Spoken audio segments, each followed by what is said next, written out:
تتصرف ازاي لو قابلك حد اتغذى بالسكينة او لو انت شخصيا لا قدر الله اتغذيت بسكينة؟ خدها قاعدة: اللي يدخل ما يطلعش، وان طلع ما يدخلش. يعني الآلة الحادة اللي دخلت الجسم ما نقدرش ان احنا نطلعها، لان لو طلعناها للأسف هيحصل نزيف مش هنقدر نسيطر عليه، وهيؤدي للوفاة بطريقة اسرع بكتير مما كنت تتخيل.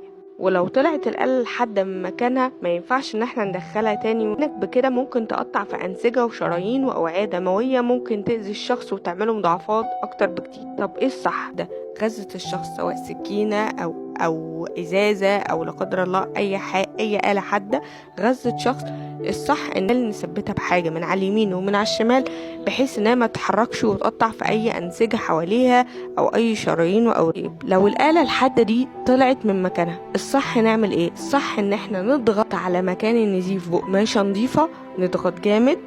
ولو القماشة دي كلها اتغرقت دم، نحط كمان قماشة تانية، ما بنشيلش القماشة الأولى، لا بنزود قماشة تانية لحد ما نروح لأقرب مستشفى، وإن شاء الله يتم إسعافها بشكل مباشر. ربنا ينجينا جميعا. هي معلومة صغيرة بس ممكن تفيد في إنقاذ حياة إنسان.